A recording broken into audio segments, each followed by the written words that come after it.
गंगा दशहरा व्रत कथा। गंगा दशहरा का व्रत पापों का नाश, कर्म शुद्धि, रोग मुक्ति, परिवार में शांति और जल सुख प्रदान करता है। इस दिन माँ गंगा पृथ्वी पर अवतरित हुई थीं। गंगा दशहरा व्रत कथा। प्राचीन समय में महाराज सगर ने एक अश्वमेध यज्ञ प्रारंभ किया था। उनके 60,000 पुत्र उस यज्ञ अश्व की रक्षा कर रहे थे। इंद्र ने भय के कारण वह अश्व चुराकर कपिल मुनि के आश्रम में बांध दिया।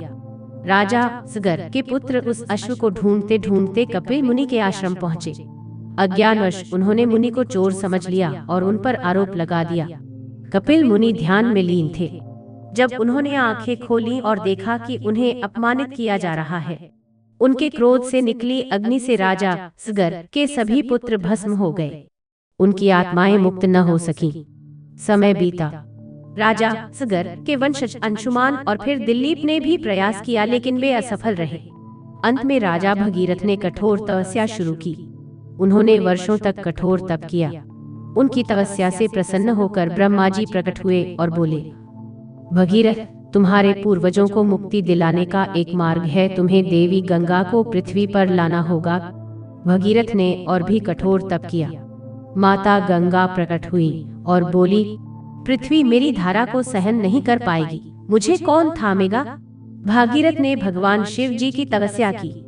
शिव जी प्रसन्न हुए और कहा, हे गंगे, मैं तुम्हें अपनी जटाओं में धारण कर पृथ्वी पर छोड़ता हूँ। और इस प्रकार गंगा जी का पृथ्वी पर अवतरण हुआ। यह दिन था ज्येष्ठ शुक्ल दशमी, जिसे आज हम गंगा दशहरा कहते हैं। गंगा ने कपिल मुनि के आश्रम तक पहुंचकर राजा सगर के 60,000 पुत्रों का उद्धार किया। उनकी आत्माएं मुक्त हुई। गंगा दशहरा व्रत का प्रभाव कहते हैं, जो व्यक्ति गंगाजल का स्पर्श करता है, गंगा स्नान करता है, दान पुण्य करता है, गंगा स्तुति पढ़ता है या दूर से भी गंगा का स्मरण करता है, उसके जीवन के पाप, दोष, कष्ट और पितृदोष शांत हो जाते हैं। यह व्रत पाप नाशक, रोग निवारक, मन शुद्धिकारक, वंश उद्धारक और सौभाग्य प्रदायक माना जाता है।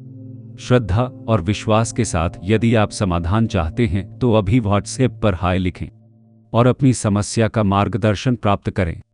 सेवा पूर्णतः निःशुल्क है।